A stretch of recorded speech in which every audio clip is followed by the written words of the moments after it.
यह कहानी बहुत साल पुरानी है। अंकित नाम का एक लड़का था। अंकित का उसकी माँ के अलावा कोई भी नहीं था, इसलिए अंकित पढ़ाई पूरी होने पे अंकित की माँ ने उसकी शादी कर दी। अंकित भी पढ़ाई पूरी होने पे अपनी नौकरी की तलाश करने लगा। जल्द ही उसकी नौकरी पास के ही शहर में लग गई। अंकित अब अपने गांव से ही रोज नौकरी के लिए जाता, पर शहर आने जाने में ही उसका बहुत सारा समय बर्बाद हो जाता।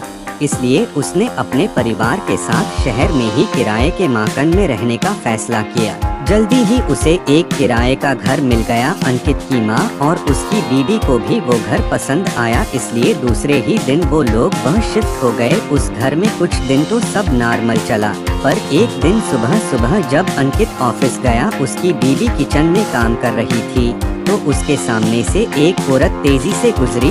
उसने सोचा शायद उसकी सास होगी और अपने काम में लग गई। कुछ समय बाद ऐसा फिर से हुआ, लगा कोई औरत दौड़ते हुए किचन के पास से निकली। अंकित की बीवी एकदम से डर गई और अपनी सास को आवाज लगाने लगी, पर उधर से कोई जवाब नहीं आया। फिर उसने अपनी सास को सारे कमरे में देखा तो उसकी सास कहीं नहीं दिखी। पत्नी ने अपनी सास को फोन किया और पूछा, आप कहाँ है?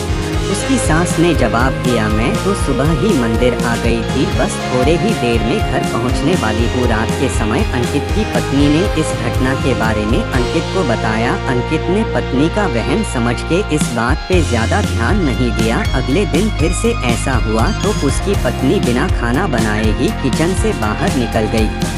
जब सास वापस आई तो उसने पूछा, तुम बाहर क्यों बैठी हो और खाना क्यों नहीं बनाया? पत्नी से सास को सारी बात बता दी। सास हंसते हुए बोली, अरे बेटी, ऐसा कुछ नहीं होता, शायद तुम थक गई हो इसलिए ऐसा लग रहा है तुम्हें। तुम आज आराम करो, खाना मैं बना दूंगी। इतना बोल के सास किचन में खाना बनाने चली गई है। जब वो खाना बना ही रही थी तभी उसके ऐसा लगा जैसे उसके बालों को कोई बहुत तेज से खींच के हंसते हुए वहाँ से भागा है।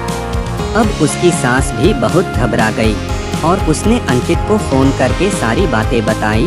अंकित तुरंत ऑफिस से छुट्टी लेके घर वापस आ गया। आसपास वाले से पूछने पे पता चला कि इससे पहले जो परिवार यहाँ रहता था उनके घर की एक औरत की मौत किचन में आग लगने की वजह से हो गई थी। बस फिर क्या था, अंकित तुरंत ही उस घर को खाली करके वापस अपने गाँव चला गया और बाद में उसने एक शहर के बीच एक अच्छा सा घर किराए से लेके रहने लगा। तो दोस्तों, कहानी कैसी लगी है? दोस्तों हमें कमेंट कर जरूर बताना और हमारे चैनल को लाइक करें, सब्सक्राइबर करें।